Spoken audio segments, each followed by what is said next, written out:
Samsung Galaxy S8 Plus. What we have right here is the Samsung Galaxy S8, which has a 5.8-inch display, which is taller than what you'll see on most devices because of its 18.5:9 screen ratio. What is most impressive, however, is that Samsung managed to fit such a big display into a very compact device.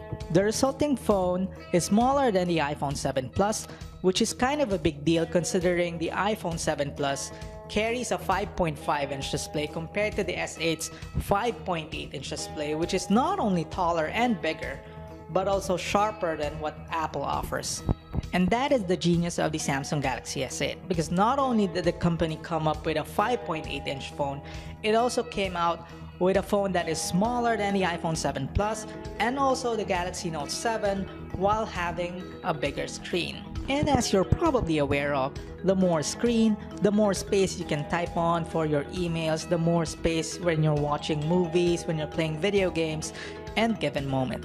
Moving on to the design of the phone, the Galaxy S8 is actually a narrower and shorter version of the Note 7.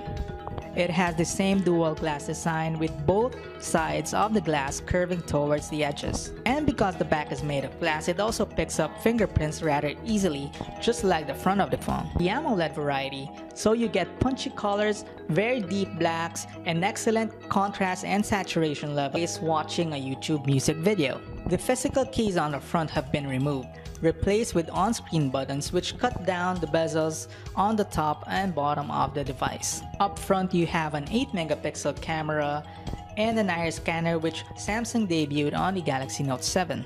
The iris scanner works great, it's fast, accurate, and reliable, and we actually found ourselves using it more than the fingerprint reader on the back.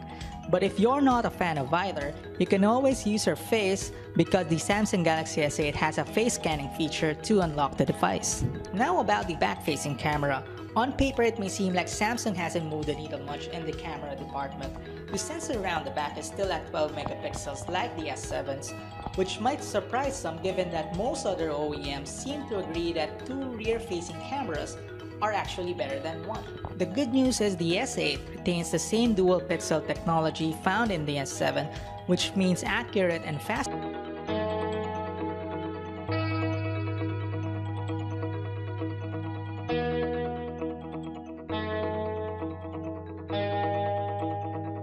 Depending on where you get the phone from, this phone sports Qualcomm's new Snapdragon 835 processor or Samsung's own 8895 chipset.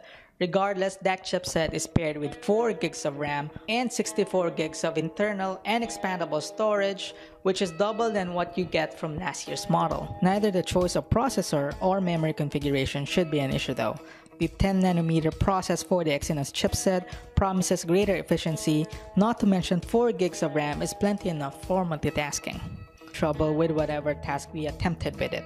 This phone is stupidly fast, faster than any Android phone we've tested, and it shows in the benchmark results. Our unit notched 165,365 points in Antutu benchmark, 6,162 points in our Geekbench multi-core testing. Battery is at 3,000 mAh on the S8 and it supports fast charging.